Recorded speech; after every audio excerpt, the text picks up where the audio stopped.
All right, Saurabh, thank you so much for joining in. Welcome to 24 Hours of Chaos.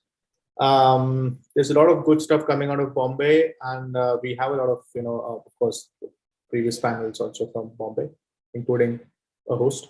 So let's start. Let's start. I'll let a friend ask a friend a few questions. Then please go ahead. Hi, Aman. Hi, Yeah, Prowess. sure. Hey, Saurabh, thanks so much for joining us today at 24 Hours of Chaos. Hey, thanks for Um, bringing me here, man.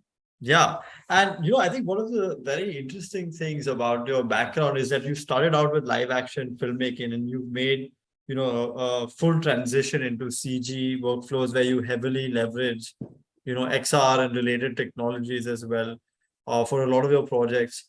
Yeah, just in general, I think it would be uh, great for the audience to understand your background and how you've kind of transitioned from live action filmmaking into deeper CG workflows that you're using across a number of different mediums.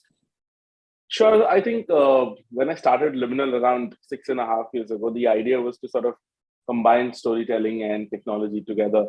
And it so happened that I picked up the DSLR camera much early when I was, just before college. So I was experimenting around with photography and video and so on. And I happened to be an engineer. So I also had the technology background. So I wanted to mix them both together. And that's what I did with housing.com before Liminal. So I was working with them as an imagery scientist. And that's where, we started fiddling with AR, VR, and 3D and all of these imaging technologies. And then when I started Liminal, the idea was to tell stories through technology. And one of the things that, because I was so close to the camera and something that was I was in a very comfortable space there. So we started off with a cinematic VR content development. And it was pretty interesting back then because we had to make our own rigs. This was GoPros. And, I remember the first rig that we made was built out of a wooden panel, and we designed it on our own. And then we started shooting, in VR, and we had to literally redevelop the grammar of filming. And obviously there were people, creating these films in LA, in Canada, and we're trying to together sort of push this medium as a filmmaking medium, as a cinematic medium that can be used to tell stories. Right. Yeah, it's like the best of both worlds, right? Especially when it comes to VP, because so much of the technology has roots in XR, right? I mean, camera tracking, so many things in Exactly. general, even motion capture is, I mean, heavily, it's oftentimes the same sensors or imaging techniques that we'd use. So I think it's that, fun overlap where, yeah, you can seamlessly, transition between real worlds and virtual worlds. And I think that to me is, very fascinating as well. So, Saurabh, can you talk a little about, some of the more recent projects you and Liminal have been doing, especially in the XR space? And, a lot of those projects revolve around marketing engagements. And it'd be kind of interesting to understand, how these workflows help shift the needle for even something like sales in a marketing pipeline. Right. So I think most recently we've also been doing virtual production a lot. And obviously, since we started off as an XR company, now there's another vertical within Liminal where we cater to a lot of clients for marketing engagement or let's say events.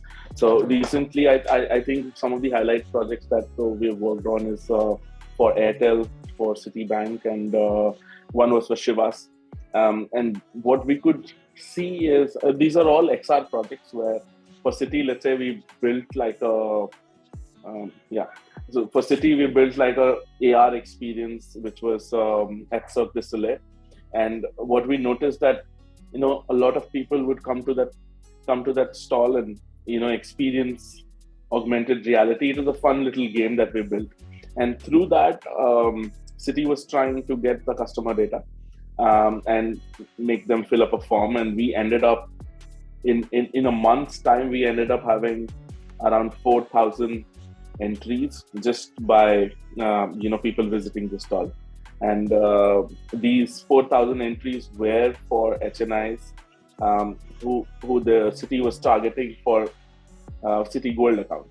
So I would say customer engagement, once you go deeper into once you involve your customer a little bit deeper into the engagement, I think it really creates that impact on them, and then they listen to your brand a little bit more. They pay more attention because they are themselves engaging. It's more of an active experience that they're experiencing, and that makes a lot of difference. On the other hand, I would say we did a project with Shivas where it was an AR experience. We deployed it around all major airports across the world, from Europe to Middle East, Southeast Asia, and so on. The idea was to sort of scan a Shivas bottle and you'd get a AR experience, and this was all on web. Because we couldn't make an app and distribute it, it was a big challenge to sort of make people download the app on the fly when they're into transit. And what we saw, there were around 340,000 hits in less than 30 days across these airports, and we saw a pattern of people, experiencing it in Berlin and flying down to LA and then showing their friends, because some of these experiences were outside the airport. So definitely that made us realize that once they see some this kind of an experience which is engaging, they want to show it to their friends, they want to show it to their family, and engage with it, and so word of mouth becomes another tool which you have not thought about while you're designing the campaign, but it's like a byproduct of what you're doing. Mm-hmm. So it's really interesting to see how using XR, and once you sort of engage your customers that way, the kind of results that comes in it's quite fascinating that way. Got it. That's great. So I think just going back to one of the things you said, right? Like, I mean, earlier, kind of getting folks to download an app is, typically painful, right? And if you're doing it at, location-based entertainment or installations, that makes it much easier. But I also, I've seen some really neat work you guys have been doing in kind of browser-based 3D experiences as well, right? Leveraging CG. And would be great to kind of, hear your philosophy on that. There are obviously two schools of thought right now. One is a little more about, rendering in the cloud, right? And pixel streaming down to lower end devices. But then there's also that other approach where you use lighter frameworks that can run natively in a browser. So it would be great to kind of understand, the way you see things and what is going to work better near term, and then, in the future as well beyond that. I think in the near term, definitely. Sorry, got a phone call. I think we've been working on 3JS and web-based technology a lot more than pixel streaming right now, only because the kind of experiences that we are building or that you can build on pixel streaming won't be mobile friendly. So one of the reasons that is limiting that, also the kind of bandwidth that you need with 5G, I think it'll be better. But currently, I think we are not in that space, at least in India, or the kind of projects that we are working on, so that we can go full-fledged pixel streaming. So that's why we've been working a lot on web-based applications. With XR, WebXR, I think it's a great tool. One, you don't have to download an app.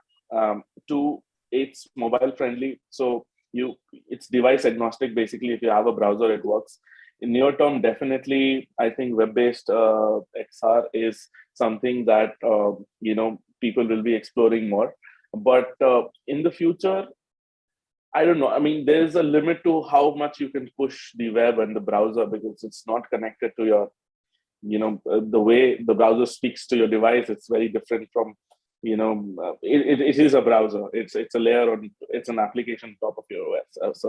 So I don't know if I think in the future, pixel streaming would definitely pick up, or we would have to look into that that way. But for now, I think WebXR is something that at least for the next 4 to 5 years, is something that I think WebXR will be something we have to rely on. And that's one of the reasons why we are pushing WebXR right now as well, because for us, especially with AR applications, it becomes much easier because we can just develop the experience on web and push it through WhatsApp or Facebook or whatever. And then, it's easier for the consumer to sort of experience it. They don't need a specific app or a high-end device or a very, efficient Wi-Fi to be able to experience that. That makes sense. In fact, a lot of e-commerce companies, in India as well, are kind of, leveraging. It's just super easy, man. A small use case, but a very valid one. If I'm out there to actually buy a piece of furniture, if you can show me real time how it fits, and if it fits at all, it's a lot of no returns, for a company. A lot of logistics and the money saved.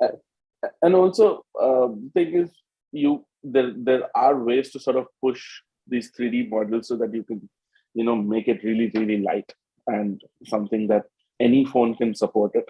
So that way, it's much, much more efficient that way. Correct. With pixel streaming, whatever experience that we have had in the past, you would require that kind of bandwidth. Or even though 3D models then becomes a little heavier because the expectation increases. Now, because you're doing pixel streaming, you won't just do a lightweight 3D model, you have to add more things to it. So that way, WebXR makes a lot of sense right now. Closing remarks, sir, from Karan and Saurabh. Hey, thanks for calling me here, and it was great to speak to you guys. Thanks. Awesome. Thank you so much.